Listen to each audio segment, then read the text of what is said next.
Hi. I thought I'd put a little bit of guidance together for you about reading journal articles in English.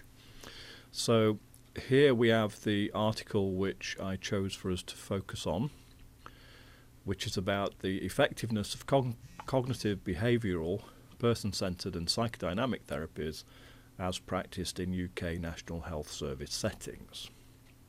So, as with articles published in any language, they all tend to follow a similar format.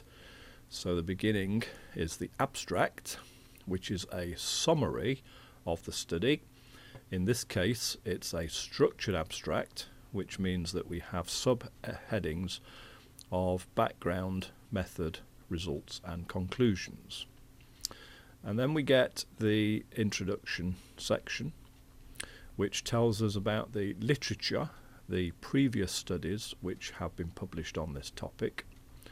And usually at the end of this section we get a rationale, which is the author's reasons for carrying out this research, which you'll find in this paragraph. Then is the method, which tells us how this study was carried out. So who were the participants? Who were the people who participated in the study? What were the measures that were used? And in this study they use a thing called the core OM, which has 34 items. And this is a standard measure that's used very widely in England to assess outcomes in psychotherapy. And I will post a copy of that online for you if you were interested and would like to take a look at it. They then go on to the procedure, which is how did they actually carry out the study, how was the data collected, how were the patients selected, and then we get to the results. So what did they actually find out in this study? And there are various tables presented. This table 1 here is probably the most important. So you can see that in table 1 we have the core measure. Here we have the pre-therapy scores. So the average score for cognitive behavioural treatment before therapy was 16.9, after therapy 8.1, and that gives us a difference pre to post of 8.9, which is quite good, and that represents an effect size of 1.27.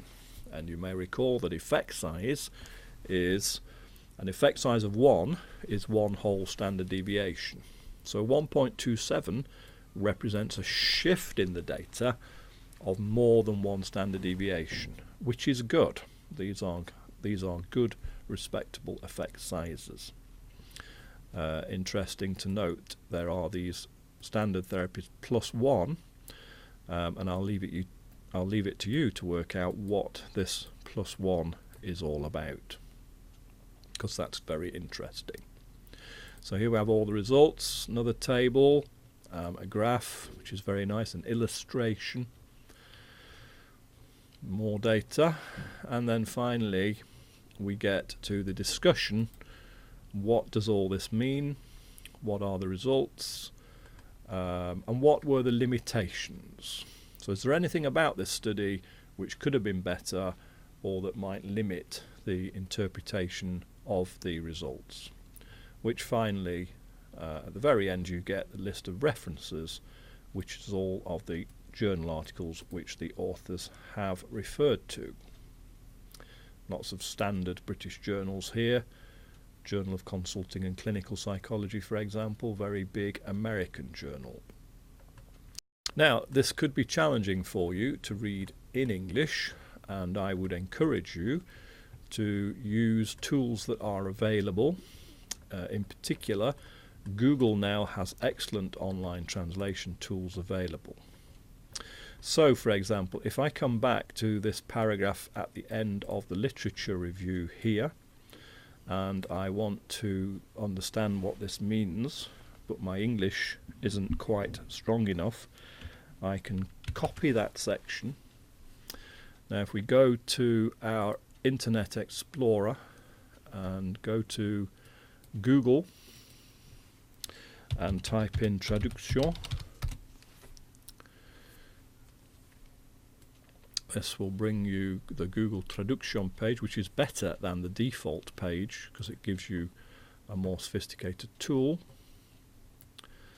And so I'm going to type in to here the English, or copy across the text that I just selected, and here now we have the French translation. And this translation tool is now very good, and this translation should be enough to help you understand what this says. For example, it tells us that the null hypothesis is that there will not be any difference in the results between the three different therapies being compared, which are the main ones used in routine practice. You can use this tool as well to go from French to English. So just to illustrate that, I'm going to copy back the French here and paste it over into this window. To show you the back translation, and this can be interesting because it shows us how good Google's original translation was or not. So the extent to which this English now looks like the original text we had in the article gives us an idea of how good Google's original translation was into French. And you can use this tool to produce English. Obviously it helps if you understand English enough to realize whether this is a good translation or not, but I would encourage you to use this tool so that if you want to have a go at answering the questions I'm going to put online about this journal article, you could attempt to convey back some of your answers in English. Okay, I hope you have found that helpful.